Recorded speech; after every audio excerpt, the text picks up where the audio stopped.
What if you didn't need to look the best, or have the most money, or even be funny, or hold a conversation for that matter, to get a girlfriend? What if all you needed was to get your hands dirty? Not like that. We're not assassinating anybody's significant other. No dirty tricks, no dirty thoughts, so get your mind out the gutter. I mean, can you hunt? Can you farm?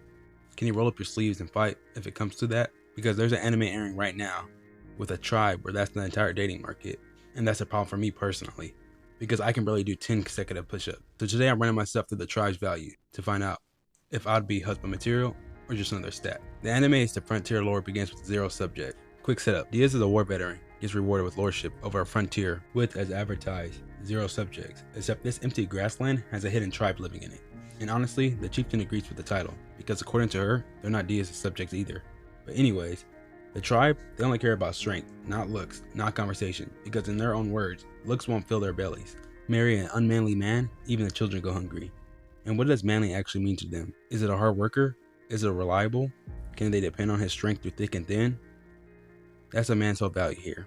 Helena judged Diaz the entire time, the side eyes, the looks, right up until he takes down a black bee on the first hunt, and suddenly, plenty manly, even the men didn't respect him until he showed his manliness. Oh, and the chieftain is out here forcing marriage on him, like, you better wife up soon or else all these women will be falling for you and wanting you.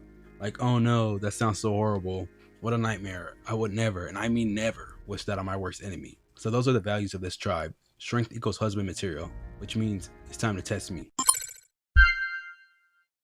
I have never hunted an animal in my life. The closest I've got is some fishing experience and capturing bugs to release them or kill them if I had to, but nothing countryside and nowhere near Australia level. My shoe is my greatest weapon. Okay, this would probably be the path. Honestly, just give me a farm, I'll grow my crops, save up, open a small bakery, but I don't think the tribe counts that bakery dream as manly. Saving up on a farm to open a bakery, that's city dreams. Smug rude nobles, here I come. Look, even with no magic, I would tell myself to train, to learn how to use a weapon, enough to survive a C-rank monster, maybe some bandits, but who am I kidding? 10 push-ups, remember? I'm not surviving bandits. I'm the guy in the opening scene that bandits use as an example. And as much as I would love to see a dragon, or fight one like the great fantasy tropes, yeah, no, absolutely not. And here's another thing.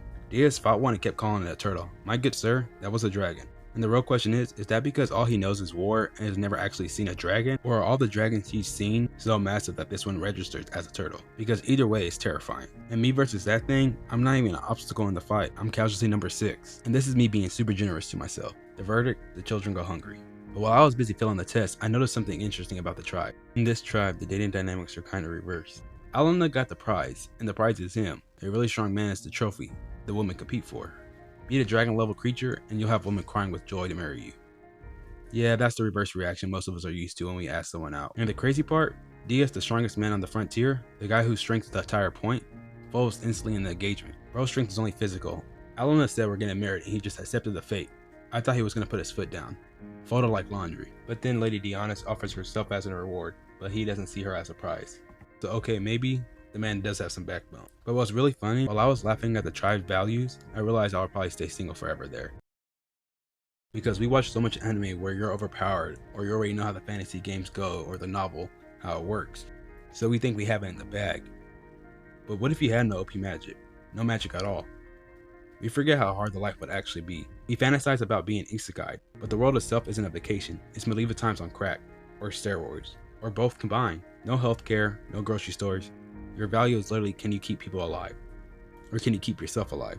Adventuring sounds cool, but on paper, in reality, most of us aren't the protagonist. We're not even the snot-nosed annoying side character bothering the protagonist.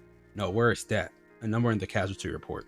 Even Diaz, the manly one, only got his land after 20 years of war and achievements. Even before that, an orphan getting by on any job that paid. Cleaning, hunting weak monsters. So this show can be watched as, oh, silly manly enough comedy, or could you survive in this world and get a wife? I already know my answer. D on the hunt, deceased versus the dragon, the children go hungry. So now I'm asking you, and be honest, this is the honest Otaku. What's your role in the world? Are you the warrior, the farmer, the baker like me, or are you dead in episode 1? Drop your role in the comments and your honest push-up count. I told you mine, subscribe if you want more honest takes. This channel's just getting started. I'm the honest Otaku, see you in the next one.